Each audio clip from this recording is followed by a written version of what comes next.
The wind swept across the dusty cemetery, carrying with it the scent of sagebrush and the promise of another harsh Arizona winter. Mary stood alone beside the freshly carved headstone, her black dress fluttering in the autumn breeze.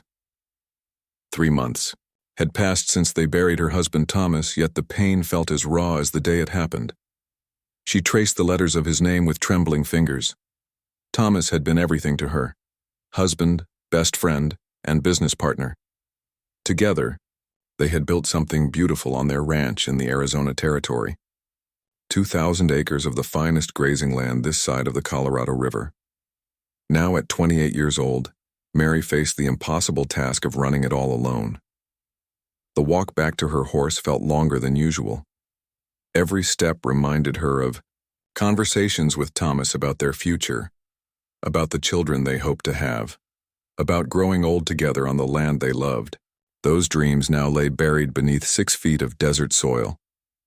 As Mary rode back toward the ranch house, she could see the problems waiting for her like vultures circling overhead. The biggest vulture of all was Coleman Hayes, the wealthiest rancher in 3 counties. His land bordered hers to the north and east, and he had made no secret of wanting her property for years. When Thomas was alive, Hayes had to content himself with making occasional offers. Now, with Mary alone and vulnerable, those offers had become demands. Just last week, Hayes had shown up at her front door with 2 of his hired hands. The message was clear, even if his words remained polite. "A ranch is no place for a woman alone," he had said, tipping his hat with mock politeness. "I'm prepared to make you a generous offer, more than generous considering the circumstances." Mary had stood firm then, but she knew her position grew weaker every day. The bank was asking questions about the mortgage payments. Several of her hired hands had already quit, claiming they couldn't work for a woman boss. The ones who remained were good men, but they were getting older, and managing a ranch this size required more hands than she could afford to keep. The worst part was discovering that someone had been stealing her cattle. At first she thought maybe the count was wrong. Thomas had always handled the livestock records, and perhaps she had misunderstood his notes. But after checking and rechecking, there was no doubt. Nearly 50 head of cattle had vanished in the past month alone. Her foreman, old Pete Martinez, had been with the ranch for 15 years. He knew every inch of the property and every animal on it.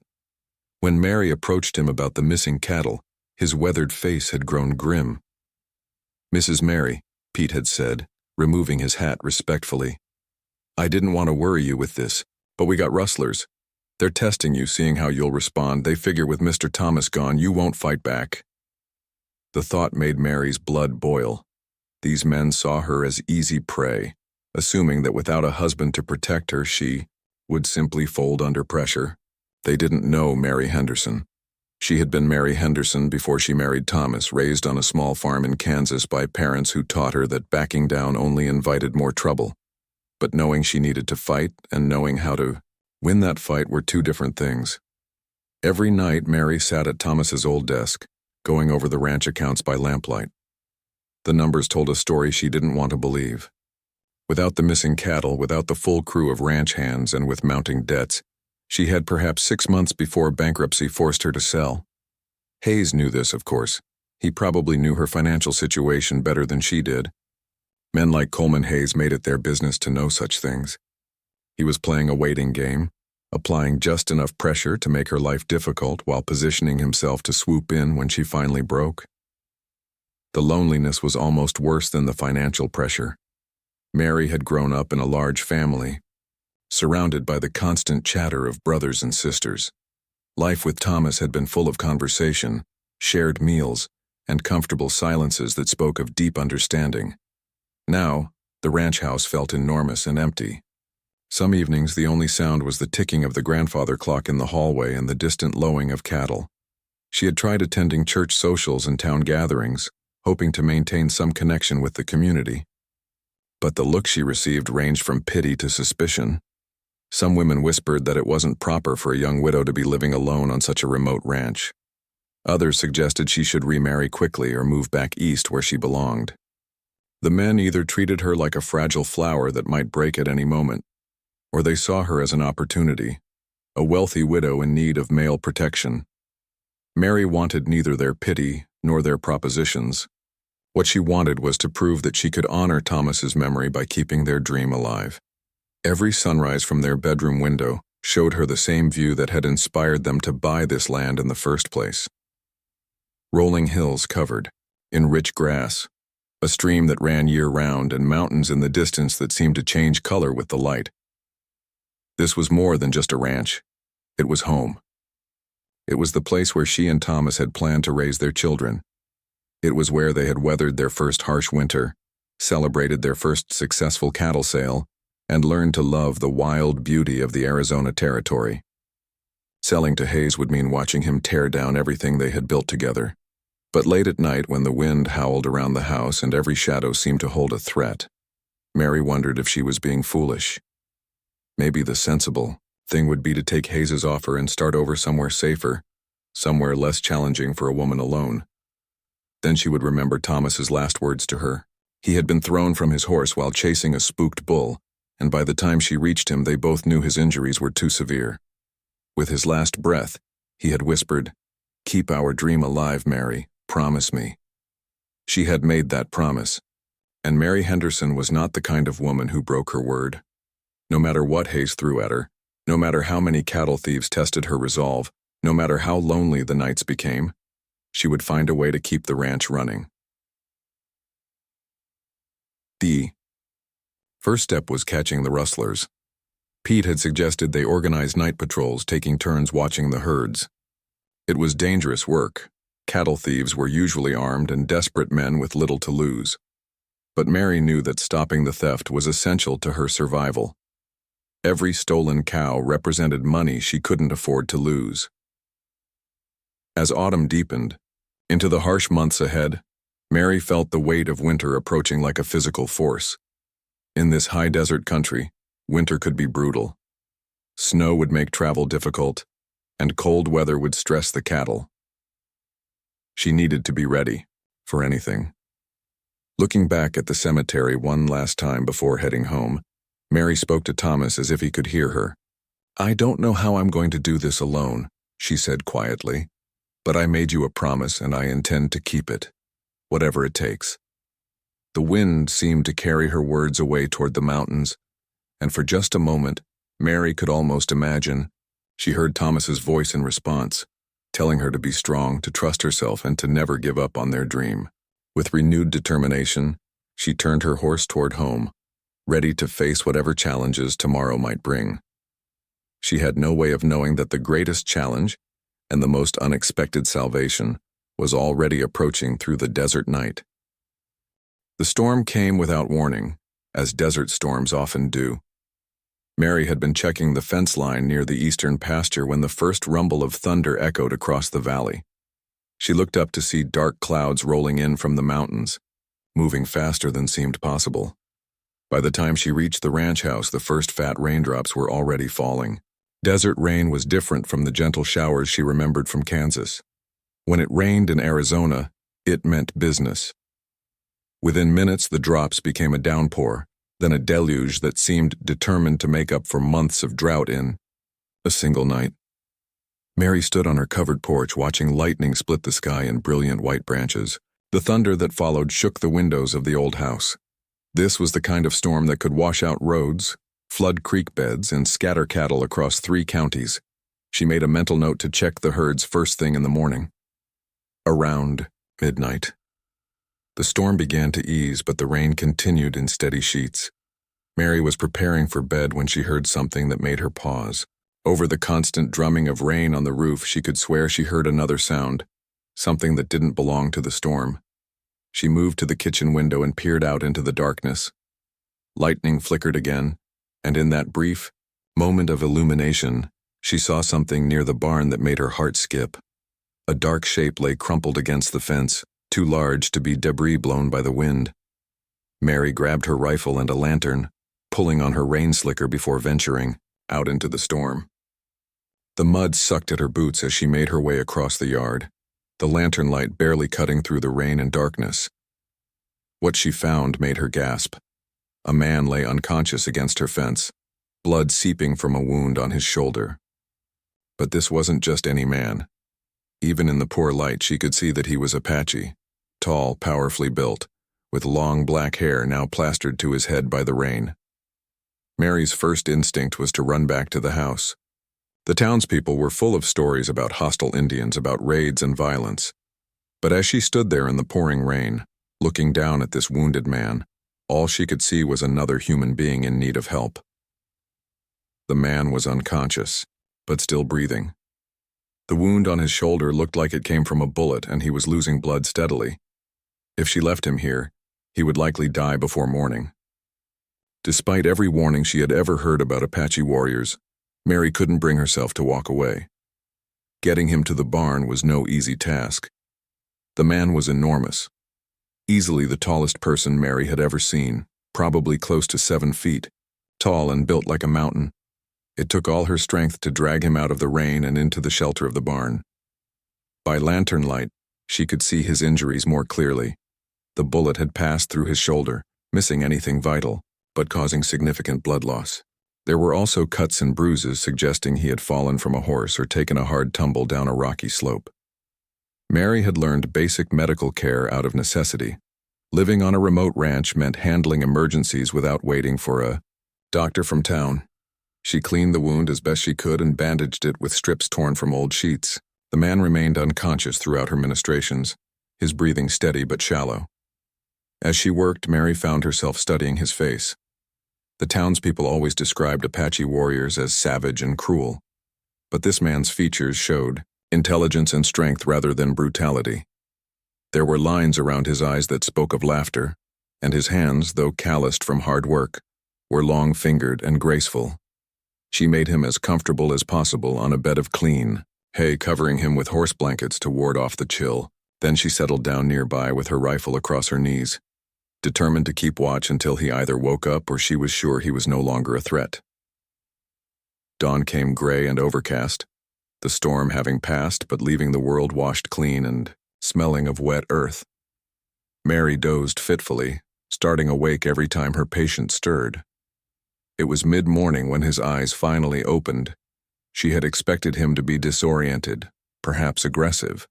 Instead, he looked directly at her with eyes, the color of dark amber, and spoke in perfect unaccented English. "You helped me," he said simply. It wasn't a question, and his voice held a note of surprise, as if kindness from a white woman was the last thing he had expected. "You were hurt," Mary replied, keeping her rifle ready but not pointing it at him. "I couldn't just leave you to die." The man struggled to sit up, wincing as the movement pulled at his wounded shoulder. "I am called Kaya," he said, "and you have shown me great kindness even though you have reason to fear my people." Mary studied his face, trying to read his intentions. "Are you going to hurt me?" Kaya shook his head slowly.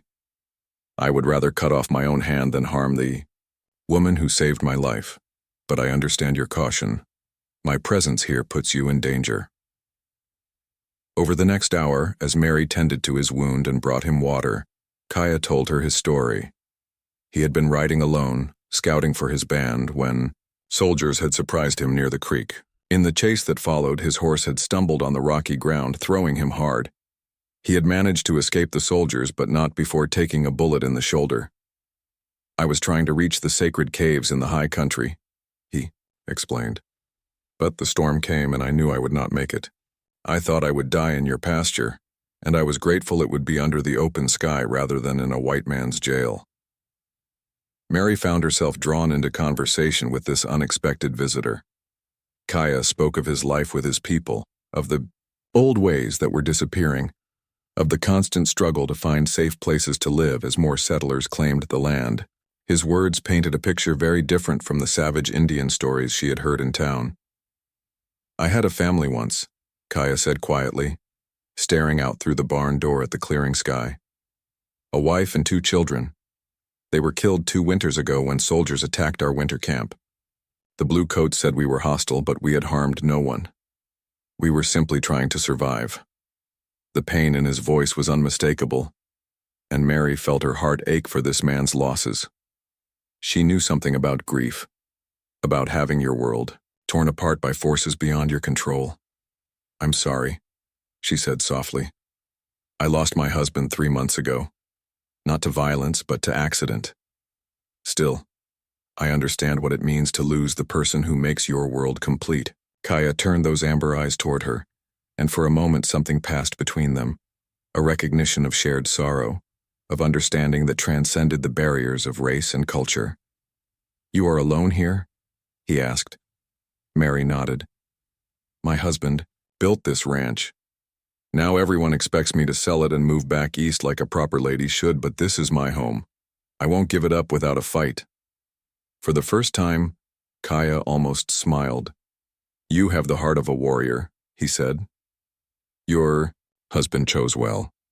As the day wore on, Mary found herself reluctant to see Kaya leave. Their conversation had ranged from practical matters of ranch life to deeper questions about loss, hope, and survival. She had never met anyone who seemed to understand her situation so completely. But as evening approached, they both knew he couldn't stay. His presence put her in terrible danger. If Hayes or any of the townspeople discovered she had harbored an Apache warrior, it would give them all the excuse they needed to take her ranch by force. Kaya stood carefully, testing his strength.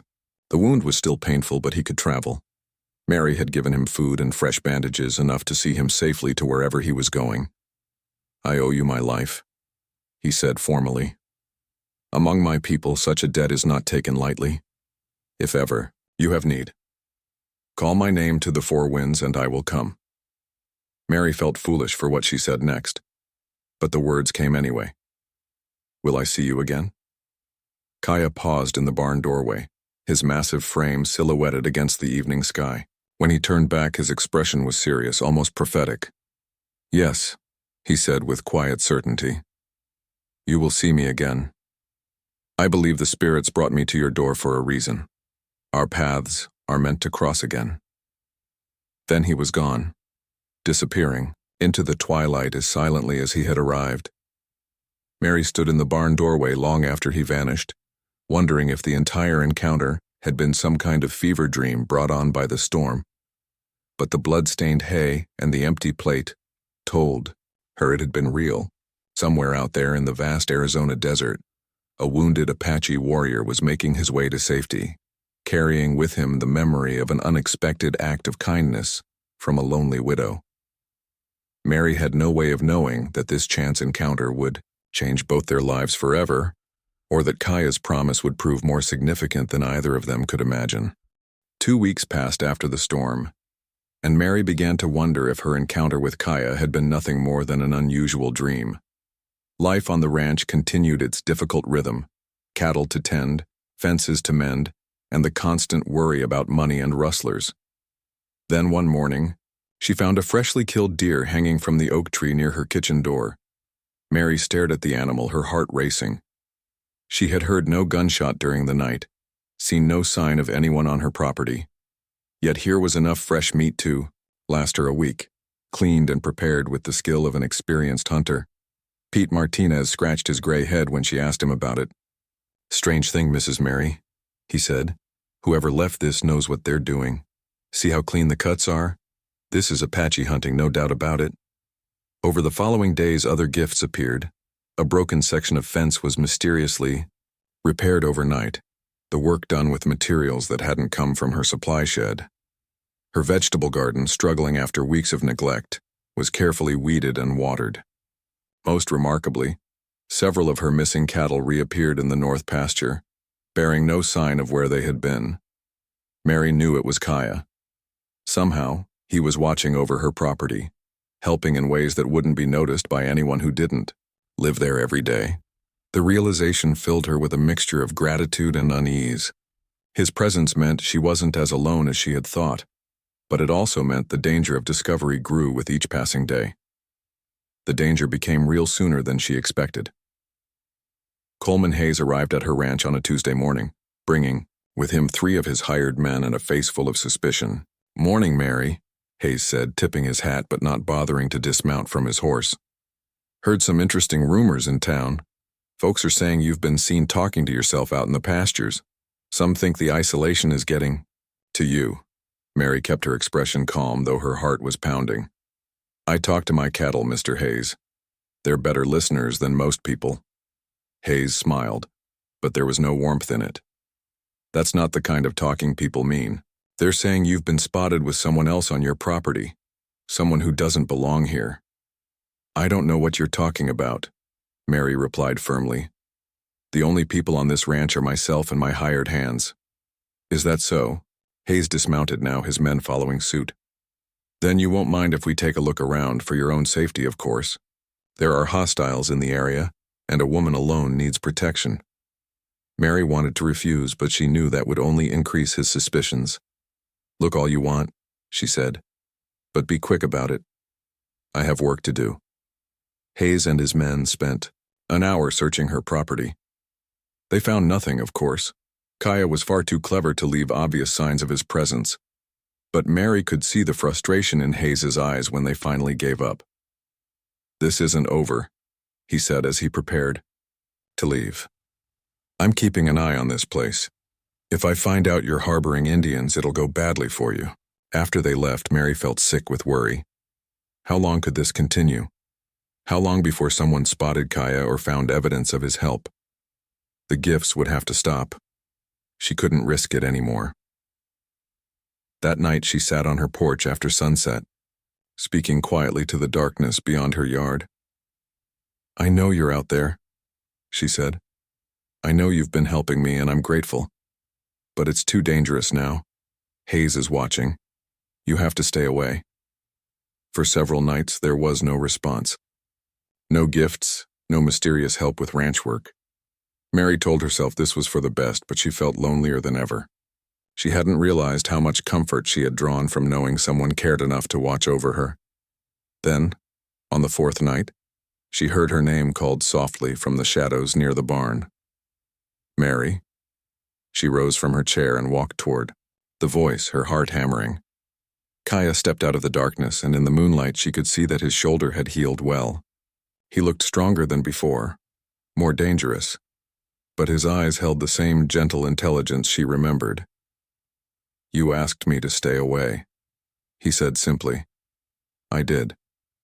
Mary found herself moving closer despite all common sense. But I hoped you wouldn't listen.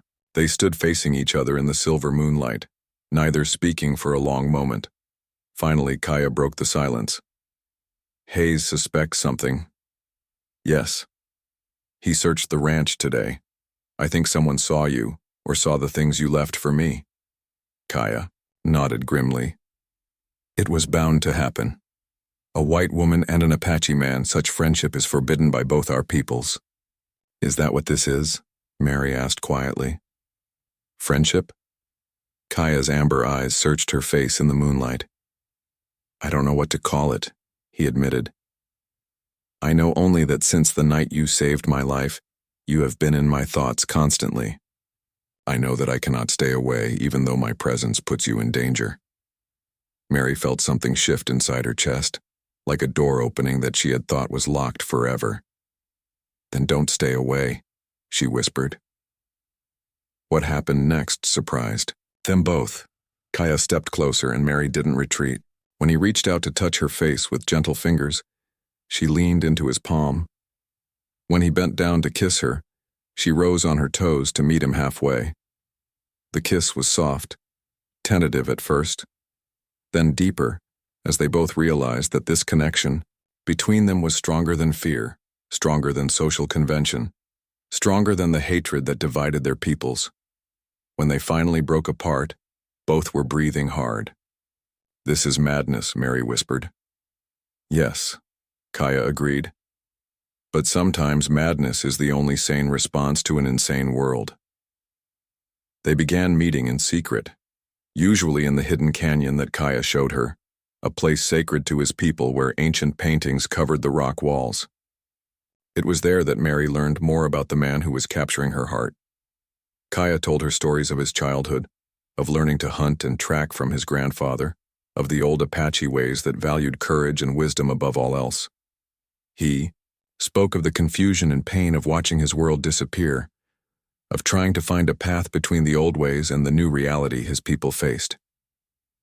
In return, Mary shared her own stories, growing up on a Kansas farm, falling in love with Thomas, their dreams for the ranch.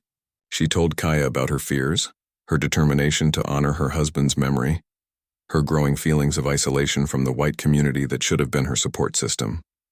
"You are like a hawk forced to live in a chicken coop," Kaya said, one evening as they sat by a small fire in the canyon. "You have the heart and spirit for soaring, but the world tries to keep you penned up with creatures who cannot understand your nature."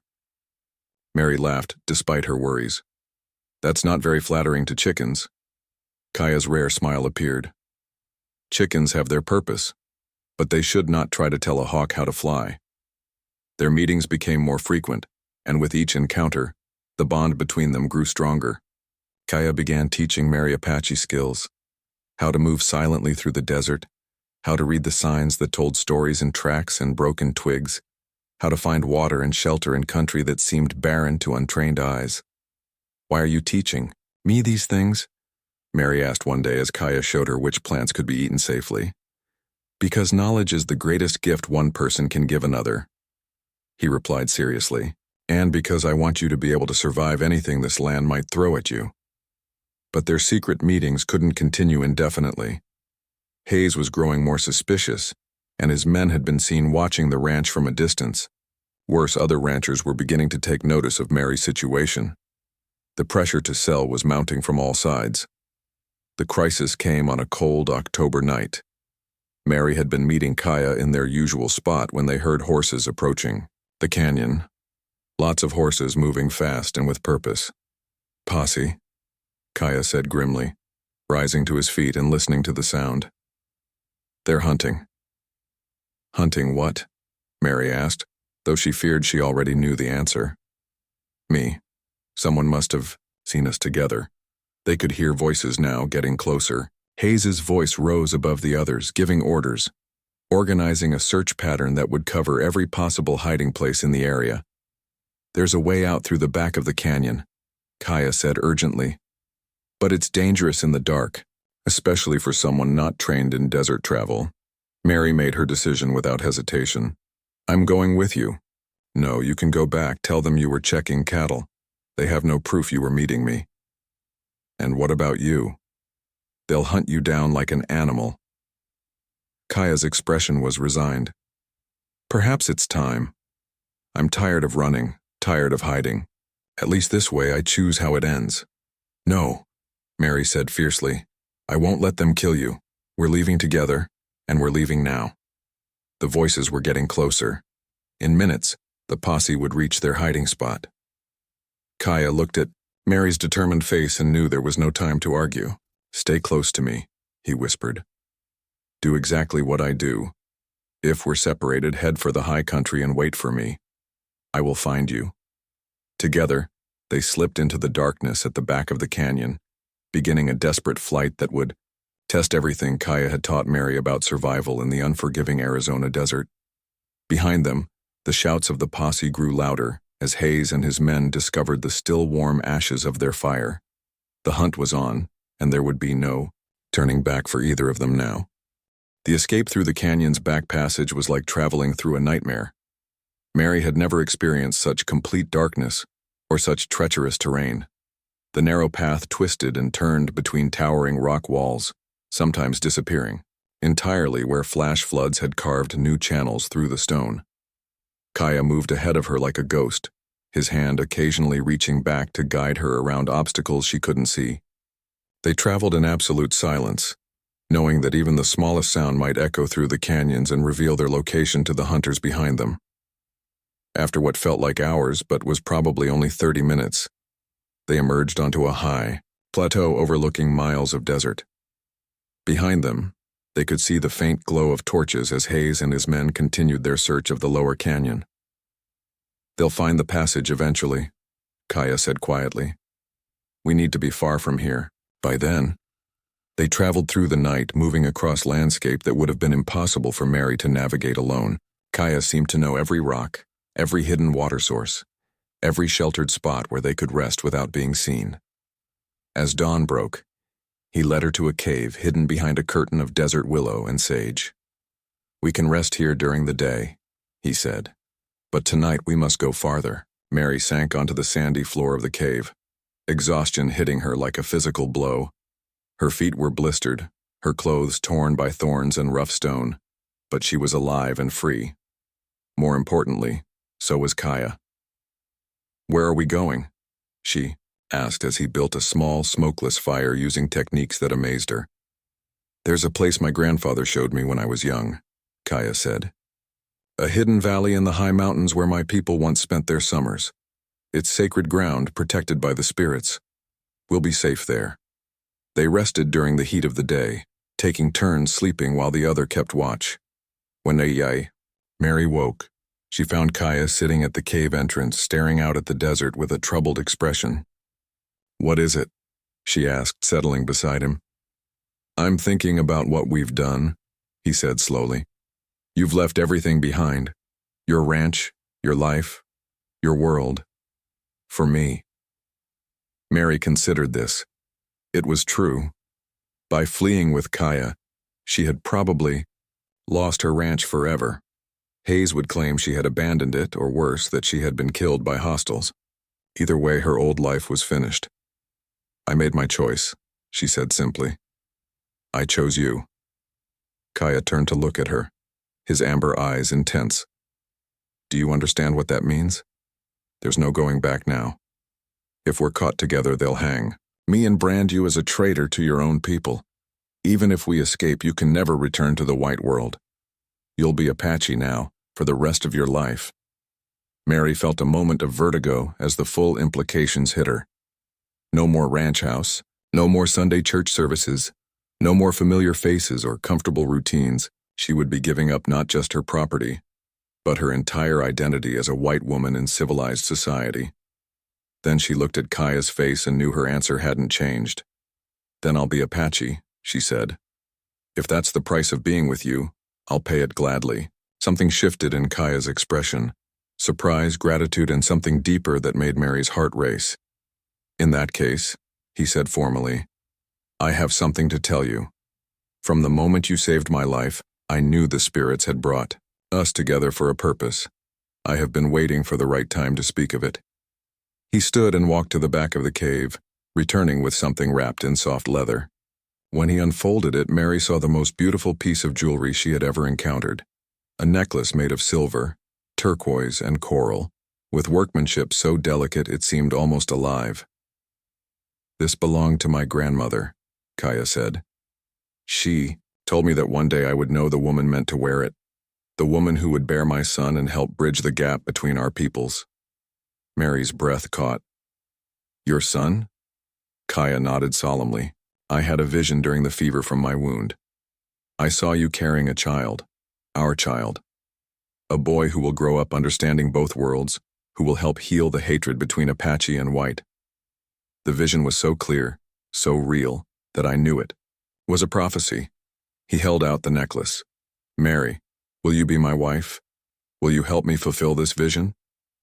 The proposal was unlike anything Mary had imagined. No bended knee, no flowery speeches about love and devotion. Instead, Kaya offered her a destiny, a purpose larger than either of them alone. The idea should have terrified her, but instead it filled her with a sense of rightness, as if every event in her life had been leading to this moment. "Yes," she whispered, bowing her head so he could place the necklace around her throat. "Yes, I'll be your wife." They traveled for 3 more nights, moving deeper into mountain country that grew wilder and more beautiful with each mile. On the 4th day, Kaya led her through a narrow pass between 2 towering peaks, and Mary gasped at what lay beyond. The hidden valley was like something from a dream. A crystal-clear stream wound through meadows thick with wildflowers. Ancient pine trees provided shade and shelter, while steep canyon walls on all sides created a natural fortress. It was completely invisible from outside the pass, a secret paradise that seemed untouched by the outside world. "My people called this place where the eagles dance," Kaya said. "The spirits are strong here. It's the perfect place for a wedding." Mary learned that they weren't entirely alone in the valley. An elderly Apache woman named Ayana lived there as a guardian of the sacred sites. She was tiny and wrinkled like an old walnut, but her eyes were sharp as obsidian, and she radiated an authority that made even Kaya speak respectfully. "So," Ayana said, after studying Mary for several long minutes, "this is the white woman from your vision, the one who will carry the bridge builder." "You've heard about the vision?" Mary asked, surprised. Ayana cackled with laughter. "Child, I'm the one who sent the vision. The spirits speak through many voices, but they often choose old women as their messengers. We're too ornery to ignore." The old woman agreed to perform the wedding ceremony according to Apache tradition. For 3 days she prepared Mary for the ritual, teaching her the meaning behind each symbol and gesture. "Apache marriage is not like white marriage," Ayana explained as she braided special herbs into Mary's hair. "We don't promise to obey, or to stay together until death. We promise to walk the same path as long as the path serves both.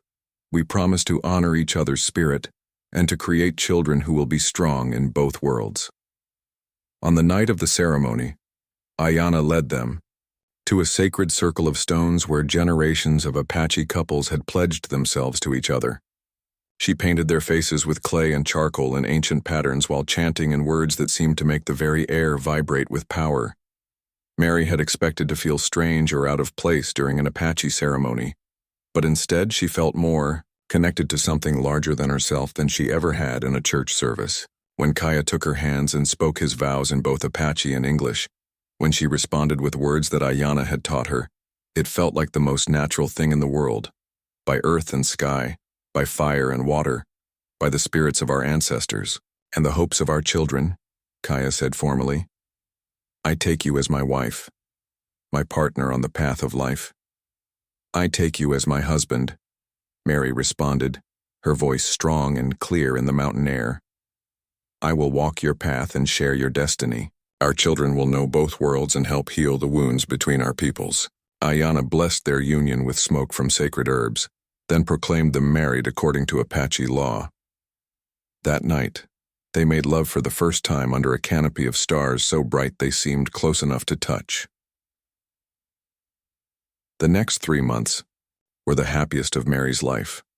She learned to live as an Apache woman, mastering skills that no white woman had ever needed: how to tan hides, how to gather and prepare traditional foods, how to make clothing and tools from whatever the land provided.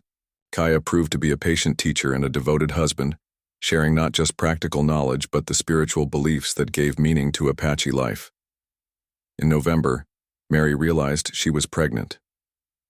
The morning sickness struck just as the first snow began to fall in the high country, and she knew with absolute certainty that Kaya's vision was coming true. By winter, she would indeed be carrying his son within her.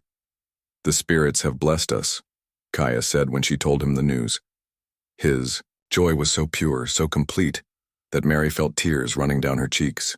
This child would be wanted and loved beyond measure, but their happiness was about to be shattered. On a cold December morning, they woke to find Ayana pale and shaking with fear. "They come," she whispered urgently. "Many men with guns. The tracker has found our secret place."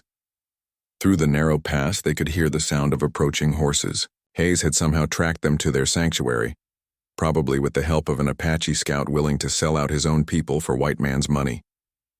Kaya grabbed his rifle and ammunition, his face grim with determination. "Take Mary to the sacred cave at the head of the valley," he told Ayana. "No matter what happens, protect her and the child she carries." "No," Mary said fiercely. "I won't leave you to face them alone." Kaya cupped her face in his hands, his amber eyes blazing with love and determination. "You carry our son now. Everything we've dreamed of." The battle in the sacred valley lasted only minutes, but to Mary it felt like hours. Apache warriors poured down from the canyon walls like water over rocks, their war cries echoing off the stone cliffs. Hayes's men, caught in the open and outnumbered, fought desperately but were quickly overwhelmed. Mary reached Kaya just as the shooting stopped. He was unconscious, blood seeping from wounds in his chest and shoulder, but he was breathing. Barely. She pressed her hands against the worst wound, trying to stop the bleeding, while around them, Apache warriors secured the area. "Don't you dare. Tie on me," she whispered fiercely. "Not now. Not when we finally have everything we dreamed of." An Apache medicine man named Nahali dropped to his knees beside them, his weathered hands moving expertly over Kaya's injuries. "The wounds are bad," he said grimly, "but not beyond healing. The spirits protected him. The bullets missed his heart and lungs." They carried Kaya to Ayana's dwelling, where Nahali worked through the night to save his life. Mary sat beside the bed, holding her husband's hand and praying to both the Apache spirits and the Christian God of her childhood. At dawn, Kaya's fever broke and his eyes fluttered open. "Mary," he whispered, his voice weak but clear. "The baby?" "Safe," she assured him, placing his hand on her still flat belly. "We're both safe. Your people came in time." Recovery took weeks. During that time, Mary learned what had happened to Hayes and his men. Most had been killed in the battle, but Hayes himself had been captured alive. According to Apache justice, he would be given the chance to prove his courage before he died, a more honorable end than he deserved. "What about my ranch?" Mary asked Nahale one day as Kaya slept. "Will Hayes' death mean I can go back?" The medicine man shook his head sadly. "Hayes told many people that you were taken by hostiles, probably killed. Your property has been claimed by his estate. In the eyes of Whitelaw, Mary Henderson is dead." The news should have devastated her, but instead Mary felt a strange sense of relief. The woman who had worried about mortgage payments and social acceptance was gone. In her place was someone stronger, someone who had found her true purpose. As winter deepened, Mary's pregnancy progressed normally. The child grew strong within her, and Ayana declared that the baby would indeed be a son, just as the vision had promised. On the winter solstice, the longest night of the year, Mary went into labor. The birth was difficult but not dangerous. Ayana and Nahali attended her, using traditional Apache methods that were gentler than anything white medicine offered. As dawn broke on the first day of returning light, Mary's son entered the world with a lusty cry that echoed through the sacred valley. Kaya, still weak from his wounds but determined to be present for his child's birth, took the baby in his trembling arms. Tears ran down his scarred cheeks as he looked into eyes that were the exact color of his own, amber like desert honey. "Joseph," Mary said softly, speaking the name they had chosen together.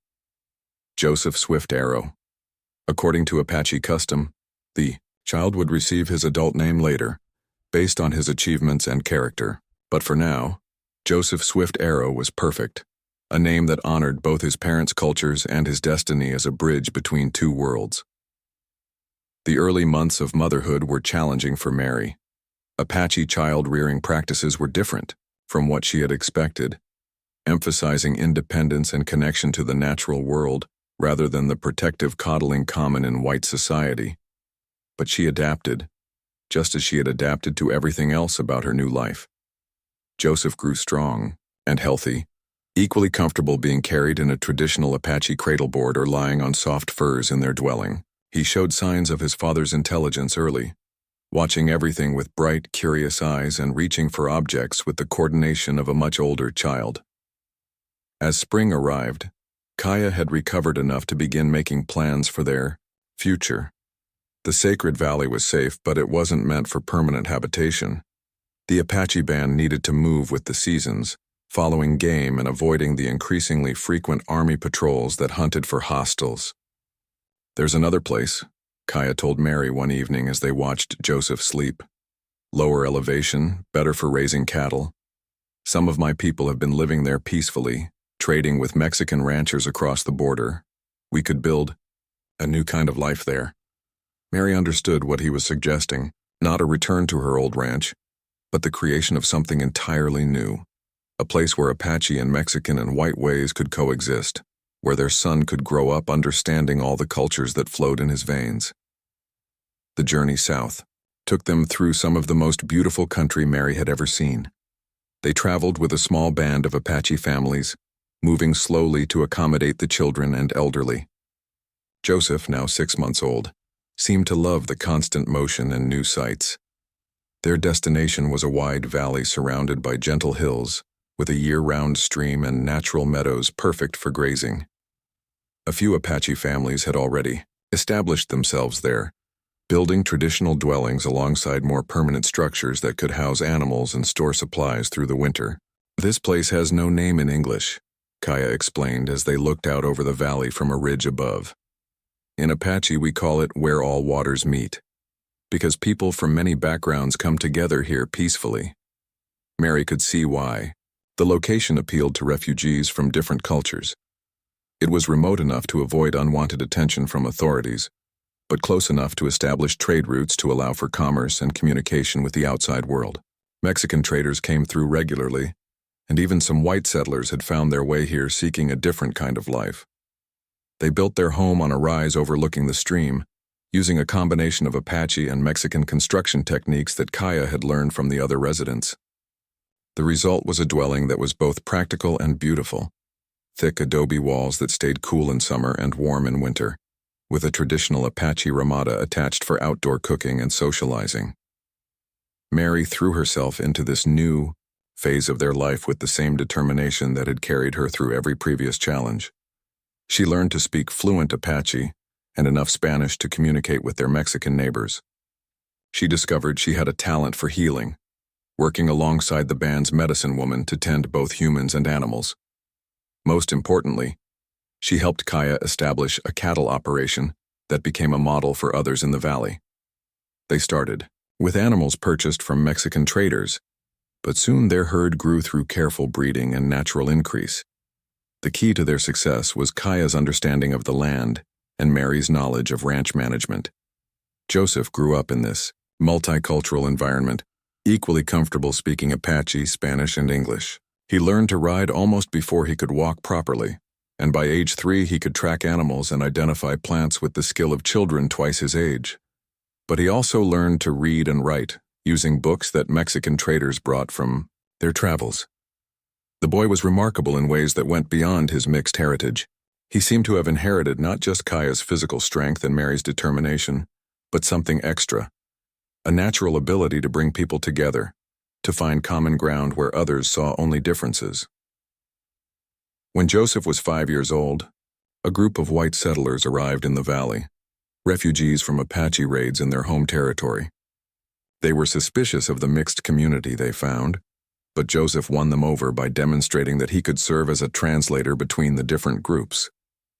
"Papa," he said to Kaya one evening, "why do some people think Apache and white people can't be friends?" Kaya considered the question seriously before answering. "Fear, mostly. People fear what they don't understand, and when they're afraid, they often choose to fight rather than learn. But you and Mama proved that Apache and white people can love each other." "Yes," Kaya agreed. "And you will prove that their children can build bridges between worlds. That's why the spirits brought us together, to create someone who could help heal old wounds." As the years passed, the valley community grew and prospered. Mary and Kaya's ranch became the economic anchor for the settlement, providing beef for trade and employment for residents of all backgrounds. Their home became a gathering place where Apache elders shared stories with Mexican craftsmen and white settlers, where different traditions blended into something entirely new. Joseph, now 10 years old, had grown tall and strong like his father, with his mother's quick wit and an intuitive understanding of human nature that impressed everyone who met him.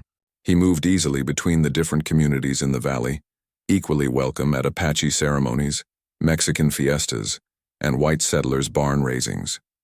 One day, a territorial official arrived in the valley, investigating reports of a successful mixed community. Mary felt her old fears return. Would this mean the end of their peaceful existence? But Joseph, now old enough to understand the implications, took it upon himself to serve as the community's spokesman. He gave the official a tour of the valley, explaining in perfect English how the different groups had learned to live together peacefully and productively. "You see, sir," Joseph said with the confidence of a born diplomat, "my